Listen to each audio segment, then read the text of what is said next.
The summer heat bore down on the city like a relentless beast, turning the streets into a shimmering haze of asphalt and sweat. James Carter wiped his brow as he parked his sedan outside the corner cafe, a Wednesday ritual he'd kept for years. Every week, same spot, same drill. Coffee with the guys, a few laughs, and a chance to unwind. He'd never had a problem here, not with the parking, not with anything. So, when he returned to his car and spotted a bright yellow ticket flapping under the windshield wiper, his stomach tightened. Unauthorized parking, it read. The ink glaring up at him like an accusation. James squinted at the curb. No signs, no faded paint. Nothing but the same old lines he'd parked between 100 times before. $50 wasn't the end of the world, sure, but this wasn't right.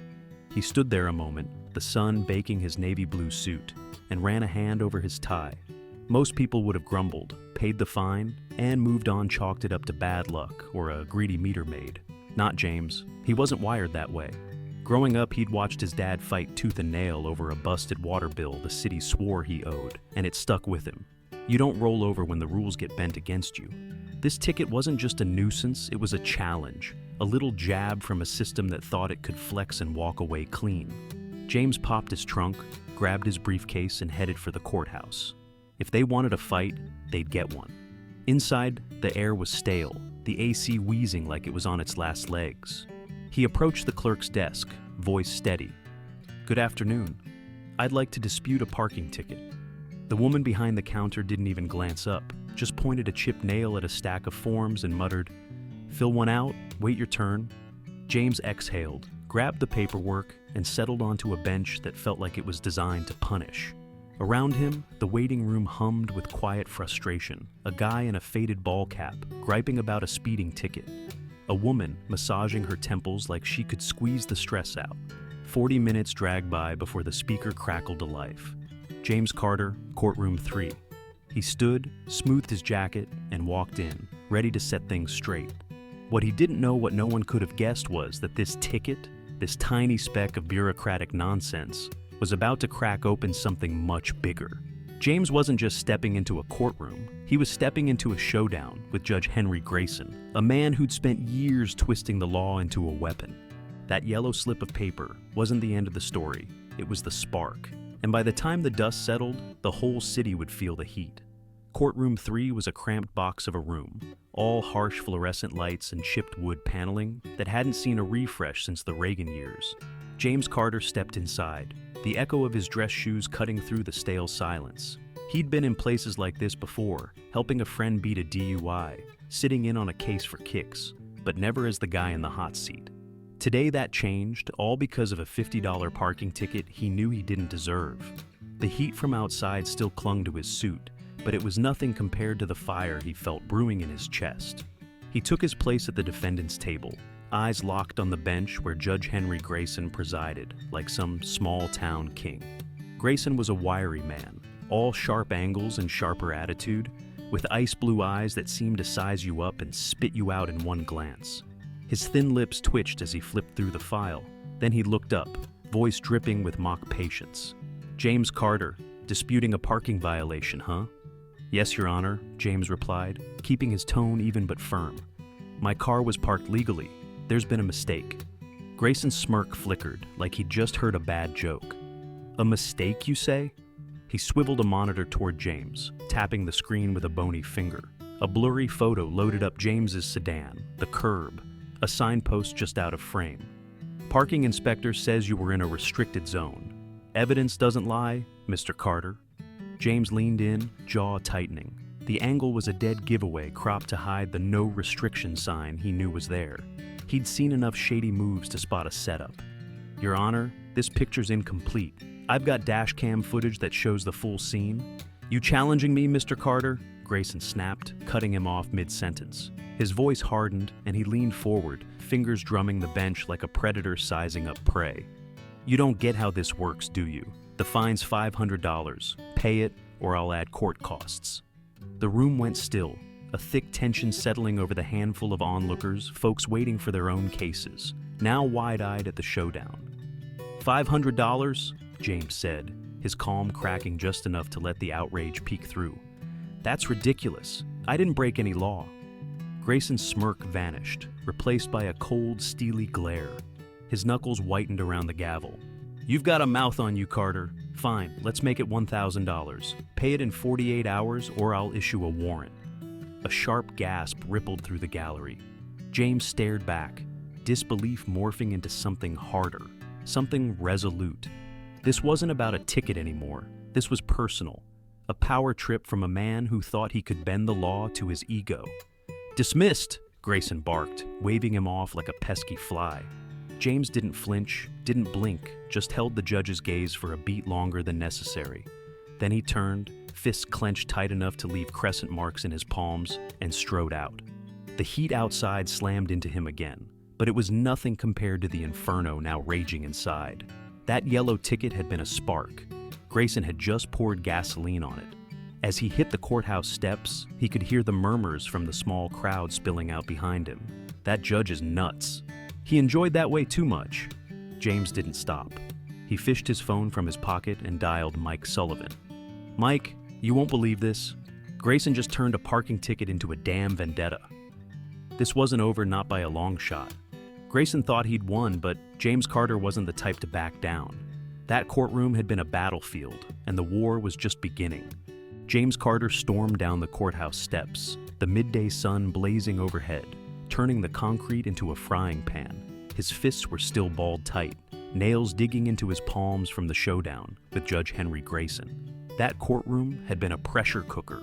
Grayson's smug face, his gavel slamming down like a dictator's fist, the fine jumping from $500 to $1,000, just because James dared to push back. It wasn't justice, it was a shakedown, plain and simple. The murmurs from the crowd trailing behind him only stoked the fire. "That judge lost his damn mind," one guy muttered. "He was grinning like it was a game," said another. James didn't turn around. He didn't need their pity. He needed a plan. He yanked his phone from his pocket, the heat radiating off the screen as he punched in Mike Sullivan's number. Mike picked up on the second ring, voice sharp and ready. "James, what's up? You sound like you're about to punch a wall." "Close," James said, pacing the sidewalk. "Grayson just hit me with $1,000 over that parking ticket. Doubled it on the spot when I called him out. The guy's a bully with a robe." Mike let out a low whistle, then a chuckle that carried a hint of menace.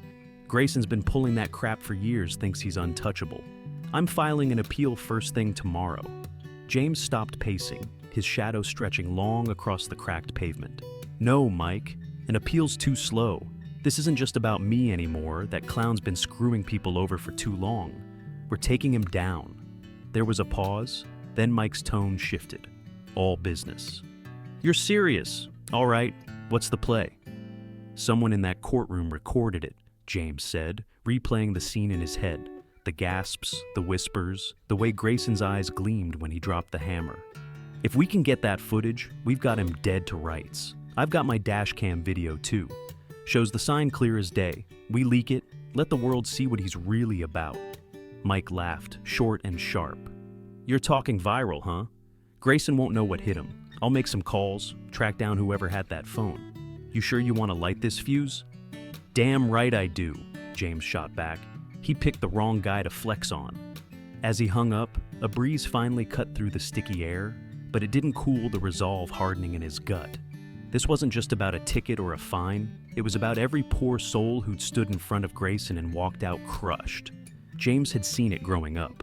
Folks chewed up by a system that didn't give a damn, his own dad included.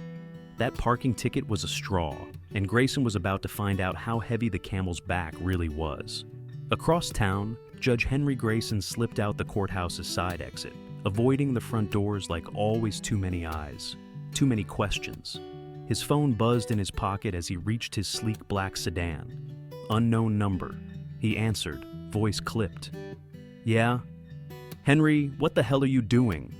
The voice on the other end was tight, urgent. "People saw that stunt today. You can't keep playing cowboy in there." Grayson smirked, unlocking his car. "Relax, it's handled. That punk Carter needed a lesson." A beat of silence, then a warning. "You said that last time. Keep this up, and you're on your own." Click. The line went dead. Grayson tossed the phone onto the passenger seat, brushing off the unease creeping up his spine. He'd been king of that courtroom for decades. Nobody touched him. But as he pulled away, the air felt heavier, like the first hint of a storm he couldn't outrun. Back on the steps, James pocketed his phone and cracked his knuckles. Grayson thought he'd won the battle. He had no idea the war was just heating up. The next morning broke with the same punishing heat, the city simmering under a sky that offered no mercy. James Carter sat in his car, parked a block from the courthouse, watching his phone light up with notifications. Mike Sullivan had worked too fast, even for a guy known to pull strings like a puppet master. Late last night, he'd tracked down the shaky cell phone video from Courtroom 3, shot by some gutsy onlooker who'd had enough of Grayson's circus. Paired with James's dash cam footage, crystal clear proof the parking spot was legal, it was dynamite. By dawn, the clips were everywhere. Twitter, YouTube, even the local news stations sniffing a scandal. The headlines screamed, "Judge caught bullying defendant over parking ticket. Video exposes courtroom power trip." Comments poured in like gasoline on a bonfire. "This guy's a disgrace. How long's he been getting away with this?" James allowed himself a tight smile. Step 1. Complete. Across town, Judge Henry Grayson sat at his desk, a cold cup of coffee forgotten in his trembling hand. His office, once a fortress of authority, felt like a cage now. His secretary had burst in minutes ago, face pale, spinning his laptop toward him. The video was already at 500,000 views, and climbing. There he was, smirking like a cat with a mouse, dismissing James's evidence, jacking the fine to $1,000 just to flex. His phone buzzed non-stop texts from cronies, panicked voicemails from allies. "Henry, what the hell? This is bad, fix it. The DA's watching." He swiped to the news alerts and his gut dropped. Governor's office silent on judge scandal for now. Governor? His mind raced, but he shoved the thought down. No way this was that big, not yet. Then came the knock sharp, insistent. His secretary peeked in, looking like she'd seen a ghost. "Sir, someone's here, the governor." Before Grayson could choke out a response, James Carter stepped through the door, calm as a still lake, his navy suit crisp despite the heat. Grayson's throat went dry, his pulse hammering like a jackrabbit's. Governor James Carter. Not just some nobody with a ticket, the damn governor. The room tilted as the truth hit. He'd picked a fight with the wrong man. James adjusted his cufflinks, eyes locked on Grayson like a hawk on a snake. "You wanted me to pay a fine," he said, voice low and steady. "Let's talk about who really owes what." "Governor, I didn't know," Grayson stammered, sweat beading on his forehead. "This is a misunderstanding." "Would knowing have stopped you?" James cut in, unyielding. "Or would you have just played nicer?" Grayson's mouth opened, but nothing came out. James leaned forward, voice dropping to a blade's edge. "I pulled your records, Henry. 80% of black defendants got maxed out under you hard time. Every time. White defendants, probation, wrist slaps. This isn't about one ticket. It's about all of them." Grayson gripped his desk, knuckles white, shirt sticking to his back. "You can't just call me a racist. This is a setup, a witch hunt." "No," James said, cool and final. "This is the reckoning." The door swung open again. Reporters, cameras, the assistant DA with a thick stack of papers. "Judge Henry Grayson," she announced, voice slicing the chaos. "You're on administrative leave, effective immediately, pending investigation for misconduct and bias." Flashes popped like gunfire. Grayson shot to his feet, face red, voice cracking. "You can't do this, I'm the law." James straightened, unfazed. Not anymore. Grayson's world crumbled in real-time viral outrage, a governor's wrath, and a system finally turning on him. The king of Courtroom 3 was finished, and he'd lit the match himself. The air in Judge Henry Grayson's office hung heavy as the door slammed shut behind the last camera crew, leaving a ringing silence in its wake. Governor James Carter's words, "Not anymore," still echoed in Grayson's ears, a death knell to the empire he'd built on that bench. His desk, once a throne, was now a lifeline he clung to, hands trembling as reality sank in. The assistant DA's announcement, administrative leave, investigation pending, had been the first domino. Within hours, the fallout hit like a freight train. News vans swarmed the courthouse, their satellite dishes sprouting like weeds. Headlines blazed across every screen. Judge Grayson suspended after viral video. Governor Carter exposes courtroom bias. Judicial scandal rocks city. Grayson's phone buzzed itself off the desk texts from old allies now dodging him like a sinking ship. "You're on your own, Henry. This is a mess, good luck." For the first time in decades, the man who'd ruled Courtroom 3 with an iron fist felt the ground shift beneath him. Across town, James sat with Mike Sullivan in a diner. The clatter of plates and hum of conversation, a stark contrast to the chaos unfolding online. Mike scrolled his phone, grinning as the numbers ticked up 2 million views now, and counting. "You called it, man," he said, sliding the device over. "Grayson's toast. Twitter's tearing him apart. Justice for James is trending." James sipped his coffee, eyes steady. This wasn't about likes or retweets, it was about the bigger fight. "Good," he said, "but we're not done. That video's just the start." He was right. By noon, the Judicial Ethics Committee announced a full probe into Grayson's record. Attorneys flooded the courthouse with motions to reopen old cases dozens, then hundreds, from families claiming unfair sentences, wrongful convictions, all pointing to the same pattern James had exposed. Grayson's gavel had fallen hardest on black defendants, while others walked free. The stats were damning: 80% max sentences versus a slap on the wrist, and the lawsuits piled up fast. Grayson's name turned toxic. His buddies in the legal world scattered, leaving him a pariah. For years, he'd dodged accountability, but the viral spark James lit had ignited a wildfire nobody could smother. That afternoon, James stepped onto the courthouse steps for a press conference, facing a sea of reporters, microphones, and citizens who'd shown up with signs, "Justice now, no more Graysons."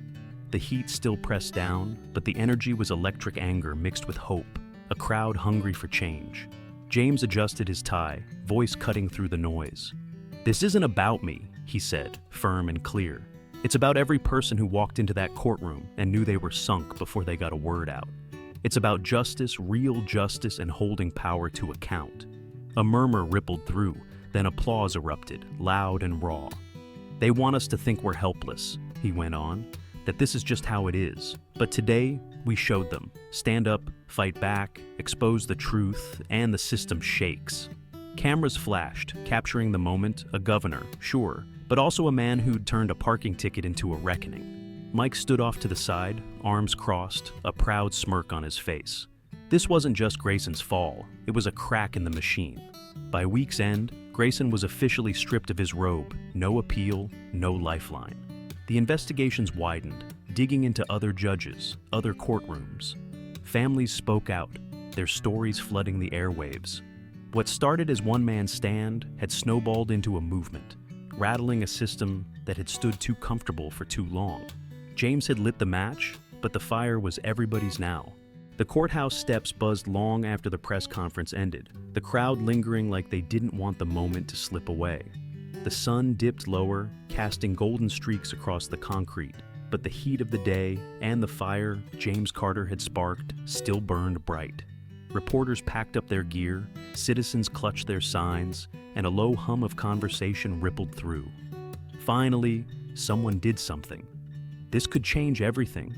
James stood off to the side, watching it all, his navy suit now creased from the long day. Mike Sullivan clapped him on the shoulder, grinning wide. "You see that, Governor? You didn't just take down Grayson, you kicked the hornet's nest." James nodded, eyes steady. "Good. It's about time it got stirred up." The fallout from Judge Henry Grayson's collapse wasn't just a headline anymore. It was a fault line cracking open. The Judicial Ethics Committee's probe had unearthed a graveyard of bad rulings, each one a testament to a system that had let men like Grayson play God for too long. Families who'd been silent for years found their voices, moms talking about sons locked up on flimsy charges, dads recounting fines that broke their backs, all under Grayson's gavel. The airwaves filled with their stories, raw and unfiltered, while lawyers scrambled to file appeals.